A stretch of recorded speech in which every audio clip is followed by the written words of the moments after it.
Hey everybody! Welcome back to another episode of Gracefully Made. We have here once again with us Chelsea and Angel. Woohoo! Welcome back, ladies. So excited to have y'all. Excited to be here. Yes, I can totally tell. Excited to be here. Okay. Yay! Okay.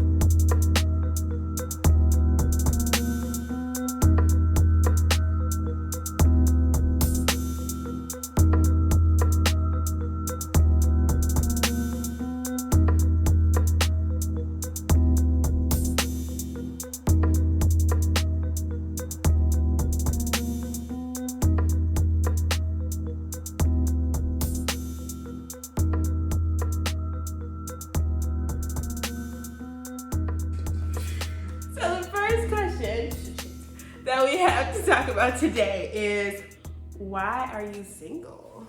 Oh. Well, she pointed it to you first. It was like that was in general. But since go ahead. We'll just go down like this. I mean, honestly, I don't know. Like, I be asking myself, like, is it me?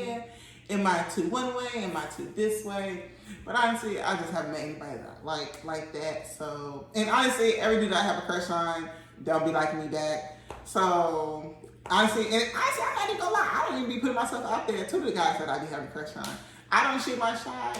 Not gonna lie.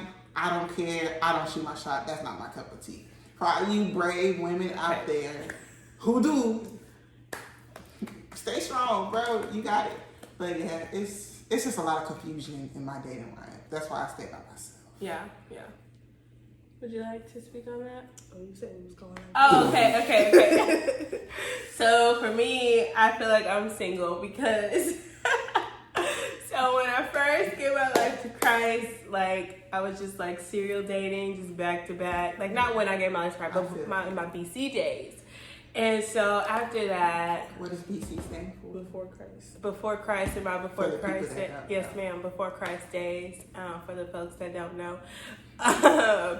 And so when I gave my life, I really prayed, like, God, like, just keep me until my husband comes. And so I truly believe that I've just been kept, and like ain't nobody sliding on DMs, like phones, and I'm okay with that. I'm not complaining. Like, please don't take it as a complaint. But like, it's very true. Like, I think he's really held up to this prayer that I prayed a while ago, and so now I'm just like, all right. Okay. I'm saying, the Lord, I get taking me literal. Right. It's like, dang, man. Okay. You mean nobody? Okay, I'm straight. Ain't none until it's your time, until he ready, until you ready, period. And I'm fine with that. Okay, you didn't have to say it. I don't personally like Angel. Honestly, I don't know. I don't think there's anything wrong with me. So, I don't know. Personally, I just thought everything went in sequence. Like, you finish high school, you go to college, you get your degree, and suddenly you have a boyfriend. He fall from the sky or something. I thought it was like a checklist thing. Like, let me look at it to unlock my phone. Honestly, from the deepest crevices of my heart, I was like, oh, okay, I graduated, I got a car, I have somewhere to live. You should get delivered in the mail at the same time as my degree, gonna be right? My neighbor. Right. I don't know, honestly. I watched Hallmark movies, so I thought I was gonna run into him at Sprouts or something. My hands were gonna be full and we bumped into each other. Maybe one day I was gonna be walking to church and he was gonna be the mysterious visitor. I don't know. Personally, walking into church. Oh, I'm about to say, girl, that's a 30-minute drive. Walking too. I think you did. It's okay. Okay, but whichever, you get what. The Lord gets your heart. Personally, I don't know, but then again, I honestly do think it's just because I don't put myself out there. And then when I do, I don't know, I just feel like I tend to attract my opposites. So then I'm just like that part, because the guys that like me, they don't like Jesus, so that doesn't really work out. So. And then there's other things. That or it's just like the wrong dudes that try to holler. The ones that go, hey, beautiful chocolate thing, while I'm trying to like get some oatmeal at Walmart. And that's why be the bold ones? Why does it have to be the bold ones? It's not about them being bold. It's the bold and unwanted. Exactly. Yes. The unwanted are the bold when I do, very few times get approached, it's always dudes that I'm like, not you. Okay. And if you a girl, you know what I mean. If you a dude, you might think I'm just being like crazily picky. But if you a female, you know what I'm talking about. You get it. The gas station dudes. You know they do boost self-esteem. They make you feel great about yourself. It's just while you on your walk dudes and they see you driving by. They stick their head out the window. Yes. the stoplight dudes. That's the ones that be honking their horn at you as if somehow that translates into I want your number. I don't know how that works, but I've never seen a dude honk at a girl and it go somewhere. But hey, maybe if you in the comments, with the love of your life, that way. Please let us know. Can you say that I've louder? never seen a dude honk and I want him back. Like, how come you find amazing men don't be speaking up? Like, I don't care what y'all be thinking inside y'all heads, y'all be doing. I be paying attention. Y'all go out, mind your business, and go home. That's not your job. You too fine and good personality to be acting like that. Stop it. Shame on you. Not shame on you. I don't like. You know, I feel like as a dude, if you feel thirsty, it's your approach. It means one of two things. Because as a female, when a guy is thirsty towards you, it always falls into one or two categories. One, the dude you do not want. So his thirstiness is probably terrifying. Mm-hmm. But then, like, the dude that you do like, it doesn't even seem thirsty at that point. It just seems like he's attracted to you and he wants your time. So if you feel thirsty, maybe you should holler at her homegirl and ask her if you seem thirsty first. And now she usually, her friend will let you know. Homegirls don't lie. No, like they'll straight be like, yeah, don't if they do, they hate. Yeah, no, for real. Yeah, if they lie, first of all, that's not her homegirl. That's probably her enemy. So anyway, so as we know, all three of us are single. So how are we staying at peace? We don't know. That's our gang sign, team single. How are you staying at peace? Okay. How are you staying at peace and content in your singleness right now? Honestly, it's crazy. So this is how I know. Because I know God created my husband specifically for me. Mm-hmm. And I know he's out there getting himself prepared for me. And I'm doing the same. Like, I'm preparing myself for him. So because I have that security in who my future husband is, I'm big chilling. When he come along, we gonna be happy. We gonna get married. We gonna have a bunch of babies, live beautifully, and call it a day. So it's just like, it's just that. And honestly, I was in a relationship for a long time. Mm-hmm. The Lord healed me. So because I am healed, I'm big chilling. And plus, it's like, I'm not desperate. Like, that part. I'm not desperate. That part. That's just not in my vocabulary. So that's why I'm big chilling and happy being single. Like, just happy. Also, I will throw in, when you're single versus like when you're in a relationship that you don't need, you waste a lot of emotions. Mm-hmm. Like, you're not emotionally drained. So being able to keep all my emotions to myself is legit a blessing. In time. Oh, in time. Cause look, you ain't gotta worry about like, dang, I ain't called him in a long time. Yeah. Or even like unnecessary like attachments. Like here you go, like consistently creating these unnecessary attachments with different men that ain't your man. Like, you over here trying to build up another woman's husband. And that's just not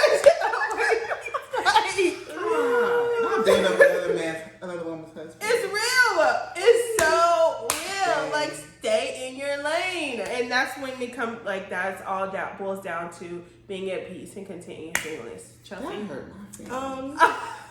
Am I out here building up somebody else's husband? Girl, ain't nobody in my phone. I can't build something that don't exist. Personally, how I stay content, honestly, I really don't think about stuff like that. If I'm being real, I don't wake up every morning, oh my God, I'm still singing. It's like the exact opposite. Like, I think personally, because I just know at the end of the day, if I were to really answer the question, be like, I know that at the end of the day, I really work and I live in God's will. Not because I'm perfect, but because I consistently ask him, like, Lord, if there's something that I'm supposed to do, please show me. Like, I usually remember my dreams. So I'm like, Lord, if I'm supposed to have something, can you speak to me in my dreams? Can you put it on my heart? Can you tell somebody to tell me? Like, and because he's never not answered that prayer, I know that if I'm single right now, it's just because I haven't gotten to the point where I'm supposed to be with somebody. Right. So personally, I never feel like, am I doing something wrong? So it makes it easy to be content, because when I pray for certain things, I always see the Lord answer. Even if that answer is a no, he answers it. A no is an answer, a not yet is an answer, a wait a little longer, that is an answer. So personally, I just feel content because I know I'm in your will, Lord. I wake up every day and I ask for your will to be done for the day. Yeah. So if that day I was supposed to meet my husband, it would happen. Even if he had to be, I don't know, even if he knocked on my door and asked for sugar, because I know I'm operating in your will, it's going to happen. So as far as being content in my singleness, that's how I handle it on the spiritual side. On the human, normal side, honestly, I have a personal life. I feel like sometimes if you're desperate or you're having a hard time being content, you probably just don't have anything to do. Like if you sit in your house all day watching love movies, That life, you're gonna notice. But for me, I mean, I have an active social life with my friends. You know, pre-corona, like your girl was out at least 2 times a week, Bible study, church, hanging with friends. Like, and it never felt like a chore. It's not like I'm trying to get anything off my mind. I just have a social life. I have a healthy spiritual life. I work, and then I have a healthy social life. So I never think about it. I'm like, I mean, even if I don't put myself out there, I leave my house enough times to be just fine. Yeah. So I think that's probably something that if you struggle with that, you need to make sure you can check around that whole area. Is my social, spiritual, and work-life balance together? If not, then yeah, you're probably going to notice that you ain't got no man at that point. Yeah, that's really good. For me, I just try to celebrate where I am here and now, and kind of like focus on what God has placed in my life right now. Right now, I'm working full time. I'm in school full time, you know, and I have friends to entertain and hang out with and do things with. So, and I have a dog. I have a dog. So, like, yes. So I'm celebrating my here and now constantly, to where, you know, you don't really look at the things that you lack. You know, and then just like, there was something that I was gonna say specifically that was so good. To me, it was good, but clearly not good enough because I cannot remember it. Not good enough. You'll remember it eventually. I'm saying. But all in all, just like focusing on your here and now, and just really celebrating. Oh, I got it. Thank you, Lord. Thank you, Holy Spirit. But real, like, if I were to meet somebody right now, and like my husband right now, not just anybody, but like my husband, would I be okay with the person that I am and giving him this version of me? Or can I wait a little bit and let the Lord continue to build me and become a little better down, you know, and then give that version? And so just realizing, do I want to give him like the immature, still trying to grow, I'm not, you know, all that I can be version of me? Or do I continue to grow in Christ and say, Lord, you're building me right now. You're making me whole. You're continuing to make me whole right now in this season. And so just like realizing the version of myself that I want to give to this man. And right now, like, I'm cool, but I still got some growing to do. So, and I'm sure, you know, we all do. So, and I know even after I meet him, like, I'm still going to have to grow. But I want to be strong in my word and have like a solid foundation in my word. Like, there's so much more foundations that I want to have built in my life on my own, in my singleness, before I can put it together with somebody else. So that's that on that.